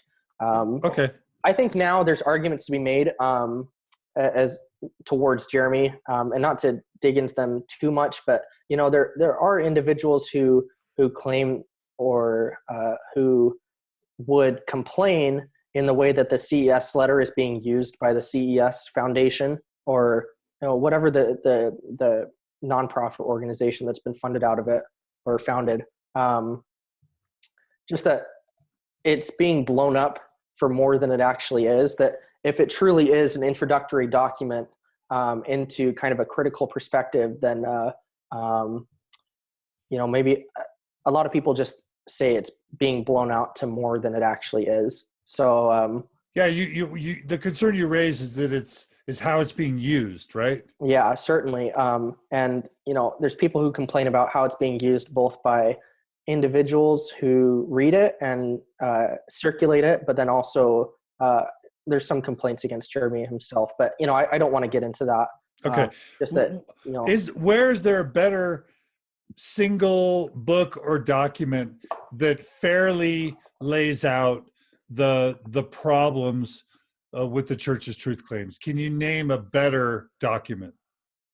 See, that's the thing. It's like there's a couple documents circling around that's pretty much the same as the CES letter. It's just, I think what really led to the rise of popularity in the CES letter is that it was the first one of its kind.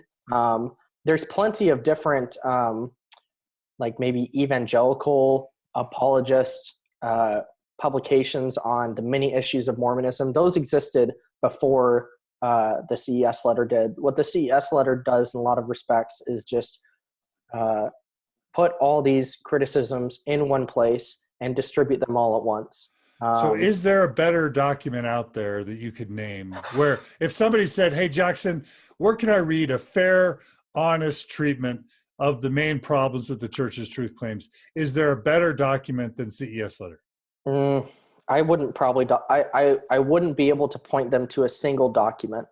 Isn't that crazy that the CES letter's been out for years? There's so many people who care about the church, who are critical of CES letter, and yet no one yet has made an attempt or successfully created something better. I notice you don't mention Laura Hale's book. You don't mention Michael Ash's Shaken Faith Syndrome. Oh, that's what you're talking about? I thought no. If someone says to you, Jackson, I'm looking for a single source that acknowledges the problems with the church's truth claims and gives me a fair layout of the problems in a context that's attempting to be objective, is there something more objective, more comprehensive, more accurate than CES letter? See, the problem with that is that the CES letter ultimately doesn't, as part of its discussion, it doesn't fully, I would say, offer what might be considered the best of the other side, right? And so the CES letter carries its own bias as, being more critical, just as Laura Hale's or Michael Ash's book will be more apologetic in nature. I think, and I would probably invite people to look into this more. Bill Reel has done some work with a document he calls the Mormon Primer, which attempts to kind of avoid this kind of bias by having more critical observations and arguments, while at the same time offering their complement in the form of like standard apologetic or maybe nuanced viewpoints. So I think Bill Reel has actually done some work that if individuals are looking for a single document that lays out a lot of these same problems, but that offers multiple viewpoints and takes on them, I think the Mormon Primer is something that they should look at. What about Mormon Think? Mormon Think, I think it's been a while since I've been on it because I used to frequent it a lot. It just kind of got to the point where I had been through it all. A lot like Fair Mormon. I don't go on Fair Mormon a lot anymore because I'm just familiar with the website. So Mormon Think, from just what I remember, even though I think it just has a reputation for being still slightly critical, like more on the critical side than it is on the faithful side. And I don't know. That was kind of the vibe I got from it too. I would say I think it's better than the CES letter, and I would generally view it as better. How objective do you see the gospel topic essays as being? I actually like them. I don't have a lot of problems with them. They're certainly, I would not want someone to treat the gospel topics essays and misuse them as a conversation ender. If anything, I would hope that individuals are using the gospel topics essays as an introduction from the church's own perspective, to then go read more into these issues rather than like an end-all be-all, because they are, just brief documents that cover complex topics that are elaborated on in lots of different volumes of books and by many different authors. So they're brief, they are introductory in nature, and I don't see it as like as a holistic summary of all the complexity that's taking place. So just as I would not want someone to look at the CES letter as like an end of the conversation, I wouldn't want someone to look at the gospel topics essays as the same thing. If anything, both texts are only meant to be starters to a larger conversation and further research. Okay, so to summarize, can you acknowledge the CES letter as a sincere attempt to express legitimate concerns? Yeah, I think it definitely started off that way. The only thing I have hesitation on is I know a CES letter 2.0 was recently released. I haven't read that in full yet. I've only read a couple parts. But a major complaint I hear within the Mormon community is, even though there's been so many responses given to the CES letter, that it seems like they've all in one way or another been completely written off, because I don't know how much they've changed at all the original arguments from the CES letter. I don't know how many times it's been refined. I'd have to look into that and do some more research. But essentially the complaint is, you asked for answers. Lots of people gave you answers from lots of different perspectives that aren't always the same answer, and none of these work, and you're saying that none of these are satisfactory or are correcting you in any way. I mean, I've personally corrected what I think are sincere inaccuracies in the CES letter, in one of the brief responses I wrote to it that stems from a misunderstanding of basic history that can just be well documented, that, through no apologetic effort of my own, I can just show are very that need some fixing in the document in order to maintain the strength that it would hope. So I don't know. Maybe it's a lack of revision. I'm going to have to read 2.0 and kind of compare the two and see where, if any of Jeremy's arguments have changed at all. Because to a lot of people, if they see that none of his arguments have changed, and that they're all the same from when he first released the letter to now, that just seems, some people just take that as almost as if he's dismissed everyone, I can't speak for Jeremy, and I'll let him speak for himself on that matter. But that's what I hear a lot. So, I do have some concerns in that area. All right. Thanks for taking that. Yeah. Switching the topic to millennial Mormonism, do you think there's an epidemic of millennials in the US and in Western Europe leaving the church? Do you see that? I see that based off demographics. And that's something that the church owns up to as well in terms of activity rates. I can say in my broader study of different religions that we actually still fare better than a lot of other religions, especially within Christianity. We're still doing better than many of the different denominations in terms of activity rates. I mean, secularism is just increasing, and the unaffiliated populations are just very quickly increasing in the United States and in Western Europe. And so it's only natural that Mormonism would experience that to a certain extent. I think when it comes to crises of faith, I see more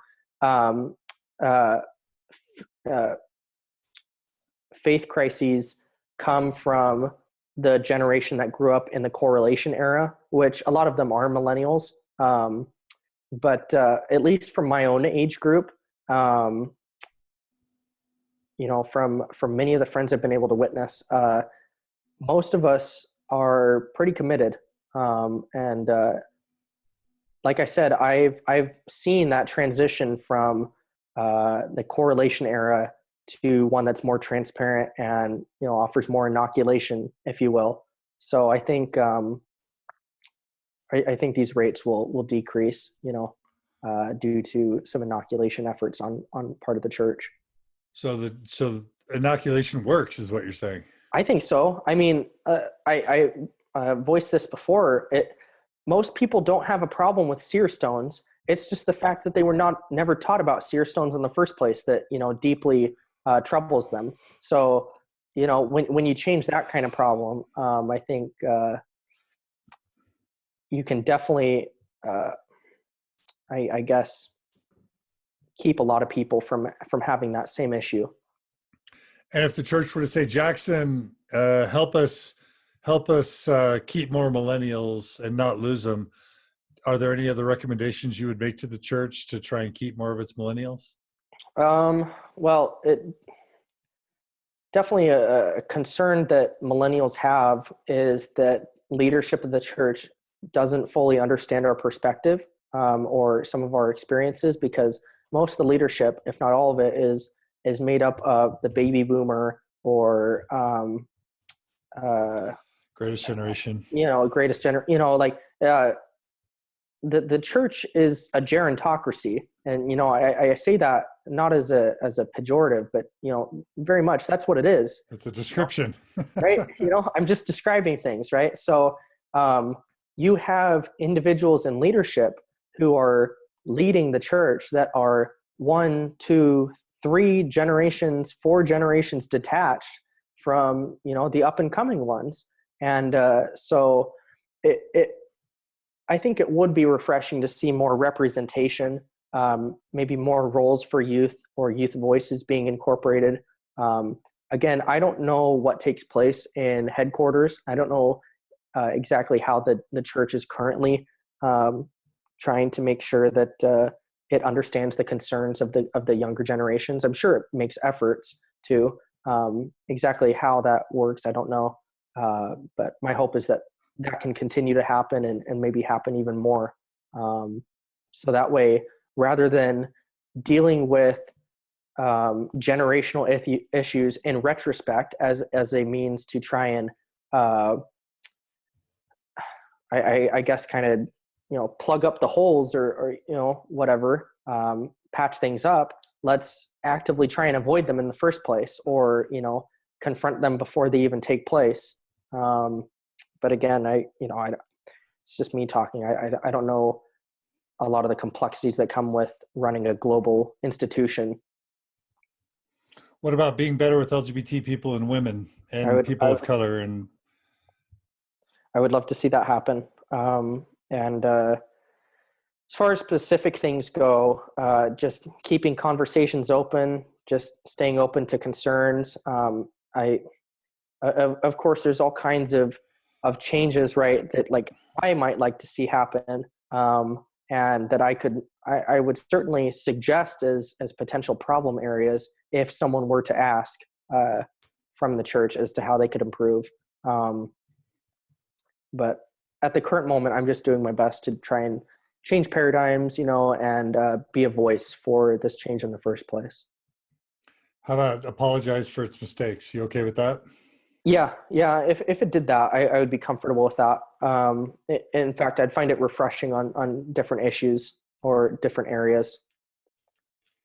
I don't think apologizing would do more harm than good, and I suspect that maybe that's the fear right now, is that by admitting to wrong, that will actually cause people to have more problems than pretending like these issues don't exist, or that we're not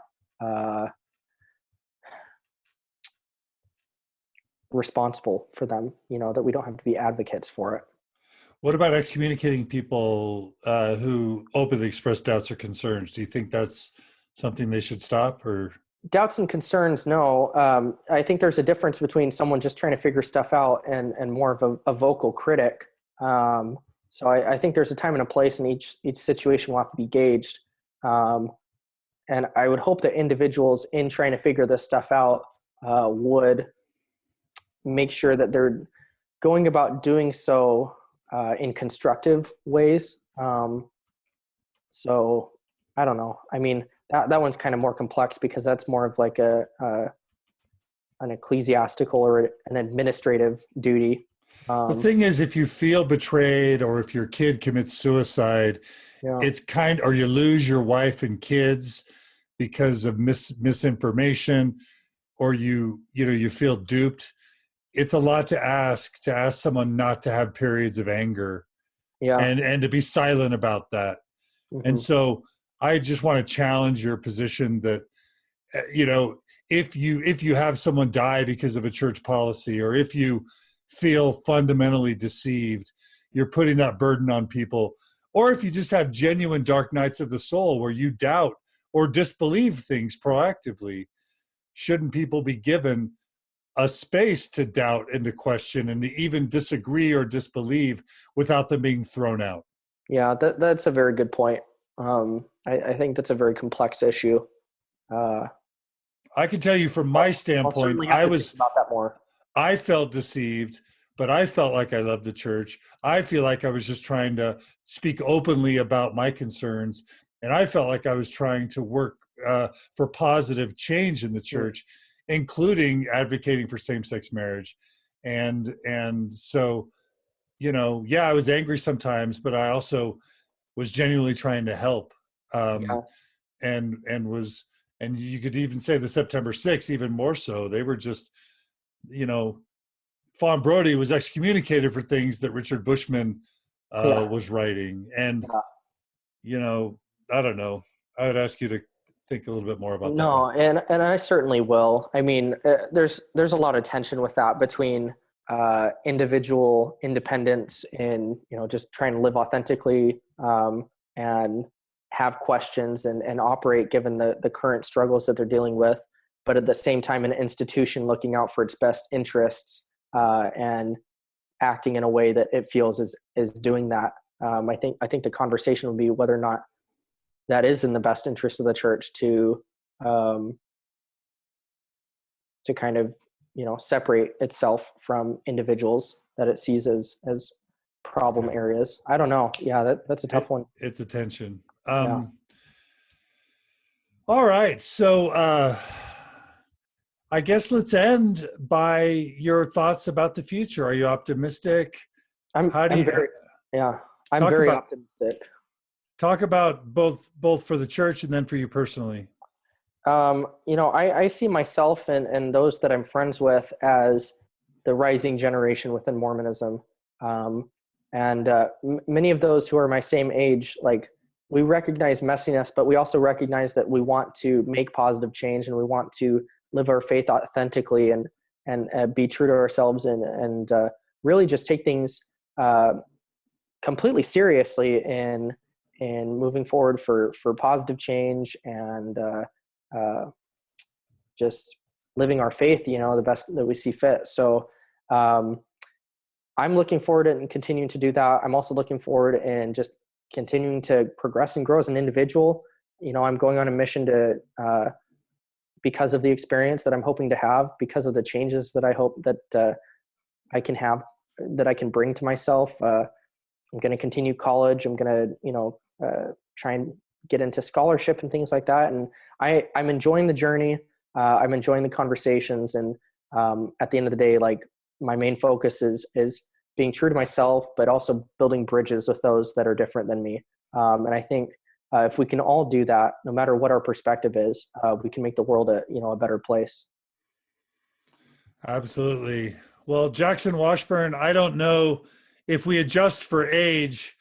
I don't know that I've ever had a more impressive guest on Mormon Stories than you. You're too nice. No, I think that's fact. So bless you. Praise be you for taking the heat, living your life authentically and publicly, for withstanding 6 or 7 hours of a Mormon Stories podcast interview and not shrinking, and living out loud and authentically and courageously, and for being willing to, come on a forum where you might get criticized from people more on the conservative side, for being willing to try to be that bridge builder, because I certainly believe that's where I'm coming from. Mm-hmm. And I know that you are. And that's why I felt so strongly about telling all the people who told me not to interview you that they're dumb, and welcoming you on this podcast as not only a legitimate story, but as an inspirational one. Thank you, John. I appreciate it. Thank you for having me. All right. Good luck on your mission. We hope you blog, and we hope to have you back either before or after your mission to update us on what's going on. Yeah, I certainly will. I hope to as well. All right. Jaxon Washburn, thank you for joining us today on Mormon Stories. It's been a pleasure. Thanks, John. And thanks to all our listeners who have tuned in. You make all this possible.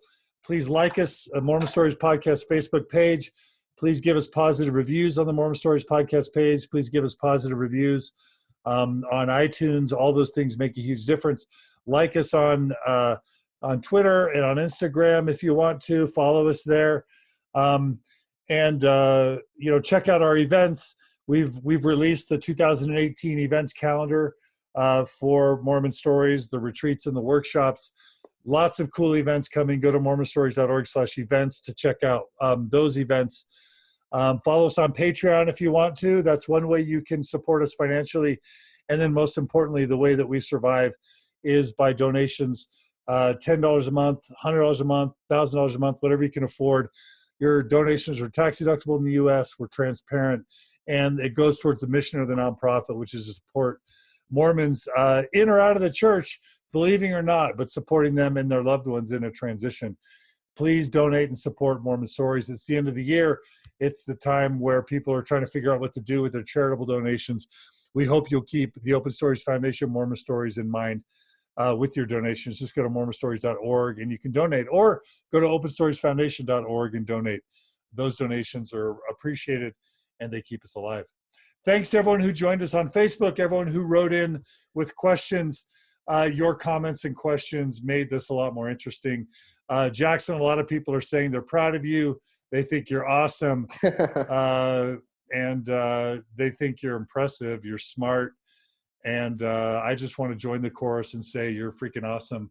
All right. So, thanks, John. I keep it up, appreciate Jaxon. Let's meet face-to-face sometime. Yeah, certainly. Thank you. And again, thanks to all the listeners. Please tune in again soon for another episode of mormonstories.org. Take care, everybody.